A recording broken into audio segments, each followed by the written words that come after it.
ನಮಸ್ಕಾರ. Welcome to ವಿ3 vastu and astrology. Rahu Ketu ಸಂಚಾರ 2025 ಮೇ ತಿಂಗಳು. ಈ ಸಂಚಾರ ಯಾವ ಥರ ಆಗಿದೆ ಅಂದರೆ, ಈ ವರ್ಷ ಇಷ್ಟು ದಿವಸ ಮೀನರಾಶಿಯಲ್ಲಿದ್ದಿರೋ ರಾಹು ಕುಂಭರಾಶಿಗೆ ಸಂಚಾರ ಆಗಿದೆ. ಅದೇ ಥರ ಕನ್ಯಾ ರಾಶಿಯಲ್ಲಿದ್ದ ಕೇತು ಹೀಗೆ ಸಿಂಹರಾಶಿಗೆ ಸಂಚಾರ ಆಗಿದ್ದಾರೆ. ಸೊ ಈ ಸಂಚಾರ ಯಾವ ಥರ ಫಲ ಕೊಡುತ್ತಂದ್ರೆ, ಈಗ ನಾವು ಮಾತಾಡೋ ರಾಶಿ ಸಿಂಹರಾಶಿ. ಈ ಸಿಂಹರಾಶಿ ಕಾಲಪುರುಷ ತತ್ವದಲ್ಲಿ 5ನೇ ರಾಶಿ, ಸೂರ್ಯನ್ ಈ ರಾಶಿ ಅಧಿಪತಿ ಅಂತ ಎಲ್ರಿಗೂ ಗೊತ್ತಿರೋ ವಿಷಯ. ಹೀಗೆ ಇಷ್ಟು ದಿವಸ ಸಿಂಹರಾಶಿಗೆ ಅಷ್ಟಮ ಸ್ಥಾನದಲ್ಲಿದ್ದಿರೋ ರಾಹು ಹೀಗೆ 7ನೇ ಸ್ಥಾನವಾದ ಕಲತರ ಸ್ಥಾನ, ಹಸ್ಬೆಂಡ್ ವೈಫ್ ವಿಷಯ, ಅಂತ ಸ್ಥಾನಕ್ಕೆ ರಾಹು ಬರ್ತಾರೆ. ಅದೇ ಥರ 2ನೇ ಧನಸ್ಥಾನದಲ್ಲಿದ್ದಿರೋ ಕೇತು ಈಗ ಜನ್ಮ ರಾಶಿಗೆ ಬರ್ತಾ ಇದ್ದಾರೆ. ಈಗ ಏನಪ್ಪ ಅಂತ ಎಫೆಕ್ಟ್ ಅಂತ ಹೇಳಿದರೆ, ಹೌದು, ಸ್ವಲ್ಪ ಎಫೆಕ್ಟ್ ಇದೆಯೇ. ಹಸ್ಬೆಂಡ್ ವೈಫ್ ವಿಷಯದಲ್ಲಿ ಸ್ವಲ್ಪ ಇದು ತೊಂದರೆಗಳು ಕೊಡೋ ವಿಷಯ. ಅದೇ ಥರ ಯಾರು 7ನೇ ಮನೆಯಲ್ಲಿ ರಾಹು ಕೇತು ಬರುತ್ತವೋ, ಸ್ವಲ್ಪ ಹಸ್ಬೆಂಡ್ ವೈಫ್ ಈ ದಿವಸ ಸೆಪ್ರೇಟ್ ಆಗಿರೋಕ್ಕೆ ಒಂಥರ ಸೊಲ್ಯೂಷನ್ ಸಿಗ್ತವೆ. ಓಕೆ, ಆ ವಿಷಯ ಬಗ್ಗೆ ಇವಾಗ 1 by 1 ನೋಡೋಣ. ಒಂದು ಪಾಯಿಂಟ್ ಏನಪ್ಪ ಅಂದರೆ, ಇಷ್ಟು ದಿವಸ ಫ್ಯಾಮಿಲಿ 2ನೇ ಮನೆಯಲ್ಲಿ ಕೇದು ಇತ್ತು, ಫ್ಯಾಮಿಲಿಯಲ್ಲಿ ಕಿರಿಕಿರಿ ಇದ್ದಿದ್ದೆ.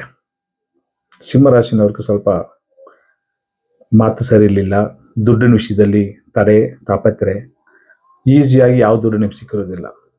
ಬೇರೆ ಪ್ಲಾನೆಟ್ ಒಳ್ಳೆ ಪೊಸಿಷನ್ ಇದ್ರೂ ಈ ಪವರ್ಫುಲ್ ಪ್ಲಾನೆಟ್ ಹೇಳ್ಕೊಳ್ಬೇಕು, ಕೇತು 2ನೇ ಮನೆ ಇರೋದು ಸ್ವಲ್ಪ ತೊಂದರೆಗಳು ಕೊಟ್ಟಿರ್ತವೆ.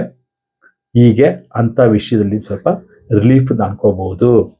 ಫ್ಯಾಮಿಲಿ ವಿಷಯದಲ್ಲಿ ಒಂಥರ ಖುಷಿ ಸಿಚುವೇಶನ್ ಕಂಡು ಬರುತ್ತವೆ. ತುಂಬ ಜನಕ್ಕೆ ಯಾರಿಗೋ ದುಡ್ಡು ಕೊಟ್ಟಿರ್ತೀರ, ಇಲ್ಲಿ ಯಾವುದೋ ಅಮೌಂಟ್ ನಿಮ್ಮ ಕೈಗೆ ಬರಬೇಕಾಗಿತ್ತು ಅಂತ ಎಕ್ಸ್ಪೆಕ್ಟ್ ಮಾಡಿರೋ ಅಮೌಂಟ್ ತಡೆ ಇದ್ದಿರ್ತವೆ. ಆ ಅಮೌಂಟ್ ಇವಾಗ ಬರೋಕ್ಕೆ ಚಾನ್ಸಸ್ ತುಂಬ ಚೆನ್ನಾಗಿರ್ತವೆ. ಎಲ್ಲ ವಿಷಯಕ್ಕೂ ನಿಮ್ಮ ಓನ್ ಎಫರ್ಟ್ ಬೇಕು. ನೀವು ಮುಂದುವರಿಸಿದ್ರೇ ಈ ಕೆಲಸ ಅಚೀವ್ ಆಗೋದು, ಇಲ್ಲಾಂದರೆ ಇದು ಆಗೋದಿಲ್ಲ. ಸೊ ಆ ವಿಷಯದಲ್ಲಿ ಓನ್ ಎಫರ್ಟ್ ಹಾಕಿ ತುಂಬ ವಿಷಯ ನೀವು ಸಕ್ಸಸ್ ಆಗ್ಬೋದು. ಸೊ ಆ ವಿಷಯ ಪಾಸಿಟಿವ್ ಅನ್ಕೋಬೋದು. ಇಷ್ಟು ದಿವಸ ನಾವು ದುಡ್ಡು ವಿಷಯ 1 ರೂಪಾಯಿ ಬಂದರೆ 4 ರೂಪಾಯಿ ಖರ್ಚಾಗುತ್ತೆ, ಏನು ಸೇವಿಂಗ್ ಮಾಡೋಕ್ಕಾಗಿಲ್ಲ ಅಂತ ಅನ್ಕೊಂಡೋದಕ್ಕೆ ಈ ಟೈಮಿನಿಂದ ಯಾವುದೋ ಒಂದು ಸೇವಿಂಗ್ ಪ್ಲ್ಯಾನಲ್ಲಿ ಜಾಯಿಂಟ್ ಆಗ್ತೀರಾ. ಶೇರ್ ಆಗಲಿ, ಇಲ್ಲ ಸಿಪ್ ಇನ್ವೆಸ್ಟ್ಮೆಂಟ್ ಹತ್ರ ಬರ್ತೀವಿ, ಮಂತ್ಲಿ ಕಟ್ತೀವಿ, ಚೀಟಿ ಕಟ್ತೀವಿ, ಅಂಥ ವಿಷಯದಲ್ಲಿ ದುಡ್ಡು ಸೇವ್ ಮಾಡೋ ವಿಷಯದಲ್ಲಿ ಅಂತ ಈಗಿಂದ ನೀವು ಶುರು ಮಾಡಿದರೆ ಅದು ಪಾಸಿಟಿವ್ ಆಗ್ತವೆ. ಈ ಟೈಮ್ ಚೆನ್ನಾಗಿದೆಯೇ. ತುಂಬ ಜನ ಈ ಸಿಂಹರಾಶಿನವರು ಹೊಸ ಮನೆಗೆ ತೊಗೊಂಡು ಗೃಹ ಪ್ರವೇಶ ಮಾಡೋದು ಚೆನ್ನಾಗಿ ಜಾಸ್ತಿ ಇರ್ತವೆ. ಮೇನ್ಲಿ ಅಪಾರ್ಟ್ಮೆಂಟ್ ತೊಗೊಳೋಕೆ ಟೈಮ್ ಚೆನ್ನಾಗಿರ್ತವೆ. ಸಿಂಹರಾಶಿನವ್ರಿಗೆ ಅಪಾರ್ಟ್ಮೆಂಟ್ ಬೆಸ್ಟ್. ಭೂಮಿ ಯೋಗ ಸ್ವಲ್ಪ ಕಡಿಮೆ ಆದ್ರೂ ಹೊಸ ಮನೆ ತೊಗೊಂಡು ನೀವು ಒಂಥರ ಗೃಹ ಪ್ರವೇಶ ಮಾಡಿಕೊಂಡು ಪ್ಲೇಸ್ ಚೇಂಜ್ ಆಗೋ ಚಾನ್ಸಸ್ ಜಾಸ್ತಿ ಇರ್ತವೆ. ಬಾಡಿಗೆ ಮನೆಯವರು ಬೇರೆ ಮನೆ ಚೇಂಜ್ ಆಗೋಕ್ಕೆ ಚಾನ್ಸಸ್ ಈ ಸಿಂಹರಾಶಿನವ್ರಿಗೆ ಆಗಿಬರುತ್ತವೆ ಸರ್. ತುಂಬ ಜನ ಈ ಗೌರ್ಮೆಂಟ್ ವಿಷಯದಲ್ಲಿ ಇರ್ತಾರೆ ನೋಡಿ, ಅವ್ರಿಗೆಲ್ಲ ಒಳ್ಳೆ ಟೈಮ್ ಇವಾಗ. ಯಾರು ಸಿಂಹರಾಶಿನವ್ರಿಗೆ ಇನ್ಸೆಂಟಿವ್ ಅದೇನೋ ಇರ್ತಲ್ಲ, ಪೆಂಡಿಂಗ್ ಅಮೌಂಟ್ ಫುಲ್ ಎಲ್ಲ ಬರುತ್ತೆ ಚಾನ್ಸಸ್ ಇರ್ತವೆ. ಒಂದು ಪ್ರಮೋಷನ್ ಇರ್ತವೆ, ಒಂದು ಅಪ್ಲಿಫ್ಟ್ ಇರ್ತವೆ. ಇಂಥ ವಿಷಯನ ಸಿಂಹರಾಶಿಯಲ್ಲಿ ಗೌರ್ಮೆಂಟ್ ವಿಷಯದಲ್ಲಿ ಇರೋರ್ಗೆ, ಪೊಲಿಟಿಷಿಯನ್, ಇಂಥ ವಿಷಯ ಇರೋರ್ಗೆ ಒಳ್ಳೆ ಪಾಸಿಟಿವ್ ಅನ್ನು ಅನ್ಕೋಬಹುದು. ತುಂಬ ಜನಕ್ಕೆ ಏನಾಗ್ತಂದ್ರೆ, ಪೆಂಡಿಂಗ್ PF ಅದೇನೋ ಇರ್ತೋಡಿ ಗೌರ್ಮೆಂಟಲ್ಲಿ ಪೇಮೆಂಟ್ ವಿಷಯದಲ್ಲಿ. ಆಮೇಲೆ ಗೌರ್ಮೆಂಟ್ ರಿಲೇಟೆಡ್ ಕಾಂಟ್ರಾಕ್ಟ್ ಮಾಡಿರ್ತಾರೆ, ಅಮೌಂಟ್ ಬಂದಿರೋದಿಲ್ಲ. ಸೊ ಇಂಥವ್ರಿಗೆಲ್ಲ ಇವಾಗ ಪಾಸಿಟಿವ್ ಆಗಿ ಅಮೌಂಟ್ನ ಸಿಗ್ತವೆ. ಇದಕ್ಕೆ ಮೇಲೆ ಏನಪ್ಪ ಅಂದರೆ, ಈ ಕೇತು ರಾಶಿಗೆ ಬರೋದು ಇಂಟೆಲಿಜೆನ್ಸ್ ಇಂಪ್ರೂವ್ ಆಗ್ತವೆ. ಯಾವ ವಿಷಯದಲ್ಲಿ? ತುಂಬ ಜನ ಈ ಸೈಬರ್ ಕ್ರೈಮ್ ಅಂತ, ಆಮೇಲೆ IT ವಿಷಯದಲ್ಲಿರೋರ್ಗಾಗಲಿ ಜ್ಞಾನ ದಾಸ್ತಿ ಆಗ್ತವೆ. ಸ್ವಲ್ಪ ಜನ ಸ್ಪಿರಿಚುವಲ್ ಲೈನ್ ದಾಸ್ತಿ ಹೋಗ್ಬಿಟ್ಟು ಅಲ್ಲಿ ರಿಸರ್ಚ್ ಮಾಡಕ್ಕೆ ಶುರು ಮಾಡ್ತೀರಿ. ಆಮೇಲೆ ಮಾಯಾ ಮಠ ಅಂತ ವಿಷಯ ಎಲ್ಲ ಇರ್ತವಪ್ಪ, ರಿಯಲಿ ಏನಪ್ಪ ಇದು ವಿಷಯ ಅಂತ ಅಲ್ಲಿ ನಿಮ್ ಗಮನ ಹೋಗ್ತವೆ.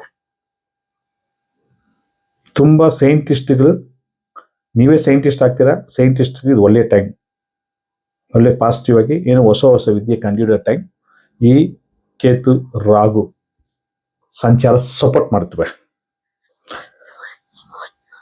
ಬೇರೊಬ್ರು ಏನೋ ಒಂದು ರಹಸ್ಯವಾಗಿ ಏನೋ ಒಂದು ವಿಷಯ ಇಟ್ಕೊಂಡಿರ್ತೀವಿ, ನಿಮ್ಮ ಹತ್ರ ಹೇಳಿಟ್ಟಿರ್ತೀರ, ಇಲ್ಲ ನಿಮ್ಮ ಹತ್ರ ಯಾವುದೋ ಒಂದು ಸೀಕ್ರೆಟ್ ಮ್ಯಾಟರ್ ಇರ್ತವೆ, ಇಲ್ಲ ಸೀಕ್ರೆಟ್ ಆಗಿ ಒಂದು ವಿಷಯ ಇರ್ತವೆ. ಅಂತ ವಿಷಯ ನೀವು ಯಾರು ಬಂದು ಹೊಡೆದನು ಹೇಳೋದಿಲ್ಲ. ಪರ್ಫೆಕ್ಟ್ ಸೀಕ್ರೆಸಿ ಮೇಂಟೈನ್ ಮಾಡೋಕ್ಕೆ ಚಾನ್ಸಸ್ ಜಾಸ್ತಿ ಇರ್ತವೆ. ಬಟ್ ಏನಪ್ಪ ಅಂದ್ರೆ ಯಾರಿಗೊಬ್ರು ಮಾತು ಕೊಟ್ಟಿದ್ರೆ ಆ ಮಾತು ಕಾಪಾಡ್ತೀರಾ. ಆ ಕಾಪಾಡೋರಿಗೆ ನಿದ್ದೆ ಬರಲ್ಲ. ನೀವು ಕಾಪಾಡೋ ಸಿಚುವೇಶನ್ ತುಂಬಾ ಚೆನ್ನಾಗಿರ್ತವೆ. ಬಟ್ ಒಣಪ್ಪ ಏನತ್ರ ನೀವು ಯಾರಿಗೊಬ್ಬ ದುಡ್ಡು ವಿಷಯ ಯಾರು ಹೆಲ್ಪ್ ಮಾಡಕ್ ಹೋಗ್ತೀರಾ, ಅಲ್ಲ ಬೇರೆ ಯಾವುದೋ ಒಂದು ವಿಷಯ ನೀವು ಅವ್ರಿಗೆ ಹೆಲ್ಪ್ ಮಾಡ್ತೀರಾ ಅಂತ ತಿಳ್ಕೊಳ್ಳಿ, ಅವ್ರು ನಿಮ್ಗೆ ಥ್ಯಾಂಕ್ಸ್ ಹೇಳೋದಿಲ್ಲ. ಥ್ಯಾಂಕ್ಸ್ ಹೇಳೋ ಸಿಚುವೇಶನ್ ಬಾಯಿಲೇ ಬರೋದಿಲ್ಲ. ನೀವು ಅವ್ರಿಗಾಗಿ ನೀವು ಬೇಜಾರು ಮಾಡ್ಕೋಬೇಕು, ಏನಪ್ಪ ಇಷ್ಟೊಂದು ಮಾಡಿದ್ದೀನಿ, ಒಂದು ಥ್ಯಾಂಕ್ಸ್ ಹೇಳಕ್ಕೆ ಮನುಷ್ಯನಿಗೆ ಇದಿಲ್ವಾ ಅಂತ ಸಿಚುವೇಶನ್ ಬರುತ್ತವೆ. ಸೊ ಅದನ್ನ ನೀವು ಎಕ್ಸ್ಪೆಕ್ಟ್ ಮಾಡ್ಕೋಬಹುದು. ನಿಮ್ ಕೆಲಸ ನೀವು ಮಾಡ್ಕೊಂಡಿರೋದು ಉತ್ತಮ.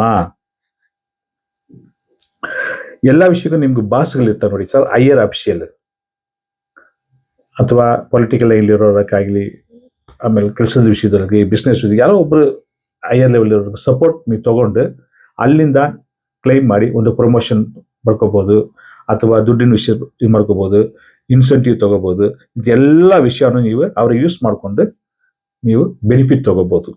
ಸೊ ಈ ಟೈಮ್ ಚೆನ್ನಾಗಿತ್ತೆ, ಆ ಥರ ಮಾಡ್ಕೋಬಹುದು.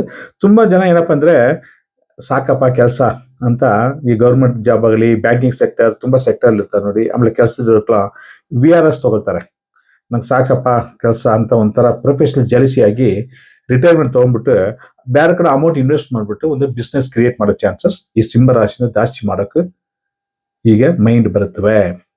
ಸಾಕಂತ ಎಲ್ಲ ವಿಷಯದಲ್ಲಿ ಸಾಕಪ್ಪ ನನಗಂತ ಒಂಥರ ಮೈಂಡ್ ಸೆಟ್ ಇವಾಗ ಬರುತ್ತವೆ. ಆಮೇಲೆ ಡೈರೆಕ್ಟ್ ಆಗಿ ಬರೋ ದುಡ್ಡೆಲ್ಲ ಇಂಡೈರೆಕ್ಟ್ ಆಗಿ ಬರೋ ದುಡ್ಡು ಇರ್ತದೆ ನೋಡಿ ಸರ್, ಅಂತ ವಿಷಯ ಬರೋಕ್ಕೆ ಚಾನ್ಸಸ್ ಈಗ ಜಾಸ್ತಿ ಕಂಡು ಬರುತ್ತವೆ. ಅದು ನೀವು ಹ್ಯಾಂಡಲ್ ಮಾಡ್ಕೋಬಹುದು. ನೀವು ಎಕ್ಸ್ಪೆಕ್ಟ್ ಮಾಡಿಲ್ಲ, ಅದು ಆಟೋಮೆಟಿಕ್ ಬರುತ್ತವೆ. ಕೆಲಸದ ವಿಷಯದಲ್ಲಿ ಆವಾಗ ಸ್ವಲ್ಪ ದೂರ ಪ್ರಯಾಣ ಇರ್ತವೆ. ಅದು ಒಂದು ಅನ್ಎಕ್ಸ್ಪೆಕ್ಟೆಡ್, ಸಡನ್ಲಿ ನೀವು ಒಂದು ಟ್ರಾವೆಲ್ ಮಾಡಬೇಕಾಗ್ತದೆ, ಅಂತ ಸಿಚುವೇಶನ್ ಜಾಸ್ತಿ ಇರ್ತವೆ. ಈ ಸ್ಟೂಡೆಂಟ್ಗಳು ಇರ್ತಾರೆ ನೋಡಿ, ಈಗ ಸಿಂಹ ರಾಶಿನ ಸ್ಟೂಡೆಂಟ್ಗಳು ಒಳ್ಳೆ ಚೆನ್ನಾಗಿ ಓದ್ಬಿಟ್ಟು ರ್ಯಾಂಕ್ ತಗೊಳ್ತಾರೆ, ಅಪ್ರಿಸಿಯೇಷನ್ ತಗೊಳ್ತಾರೆ, ಟಾಪರ್ ಆಗೋ ಚಾನ್ಸಸ್ ಜಾಸ್ತಿ ಇರ್ತವೆ. ಅದೇ ತರ ಸ್ಪೋರ್ಟ್ಸ್ ಅಲ್ಲಿ ಇರೋರ್ಗೂ ಸಿಂಹ ರಾಶಿನವ್ರಿಗೂ ಒಳ್ಳೆ ಗೌರವ ಸಿಗ್ತವೆ. ಆಮೇಲೆ ತುಂಬಾ ಜನಕ್ಕೆ ಈ ಕಪ್ಪು ಗಿಪ್ಪಿ ನೋಡಿ ಸ್ಪೋರ್ಟ್ಸ್ ಇರ್ತಾರೆ, ಅವರ ತಗೊಳ್ಳೋ ಚಾನ್ಸಸ್ ಈ ಸಿಂಹ ರಾಶಿನ ತುಂಬಾ ಜಾಸ್ತಿ ಇರ್ತವೆ. ಫಾರಿನ್ ಹೋಗಿ ಓದ್ಬೇಕಂತ ಯಾರು ಪ್ಲಾನ್ ಮಾಡಿ ವೆಯ್ಟ್ ಮಾಡ್ತಾ ಇದ್ದೀರೋ ಅವರು foreign travel, foreign study positive ಆಗುತ್ತವೆ, ಪ್ಲಾನ್ ಮಾಡ್ಕೋಬಹುದು. ಇಂಥ ವಿಷಯ ಎಲ್ಲ ಓಕೆ, ಸ್ವಲ್ಪ ಹಾಗೆ ಇರ್ತವೆ. ಸ್ವಲ್ಪ ಒಂದು ಲೋಕಲ್ ಆಸ್ಟ್ರಾಲಜರ್ ಅಂತ ಕನ್ಸಲ್ಟ್ ಮಾಡಿಕೊಂಡು ಇವನು ಫರ್ದರ್ ಡೀಟೇಲ್ಸ್ ತಗೋಬಹುದು. ಪರಿಹಾರವಾಗಿ ಸಿಂಪಲ್ ಆಗಿ ಏನ್ ಬೇಕಂದ್ರೆ, ಭಾನುವಾರ ಶಿವನ ದೇವಸ್ಥಾನದಲ್ಲಿ ಒಂದು 11 ರೌಂಡ್ ಶಿವನೇ ಪ್ರೇ ಮಾಡೋದು, ಈ ವಿಷಯ ಎಲ್ಲ ತುಂಬಾ ಪಾಸಿಟಿವ್ ಆಗುತ್ತೆ, ಚೆನ್ನಾಗಿ ಆಗುತ್ತವೆ. ಆ ಥರ ನೀವು ಪ್ಲಾನ್ ಮಾಡಿ ಒಳ್ಳೇದಾಗ್ಲಿ ಅಂತ ಹೇಳಿ ಈ ವಿಡಿಯೋ ಮುಗಿಸೋ ಮಾಡ್ತೀವಿ. ಪ್ಲೀಸ್ ಸಬ್ಸ್ಕ್ರೈಬ್ ಮಾಡಿ ಸರ್. ನಮಸ್ಕಾರ.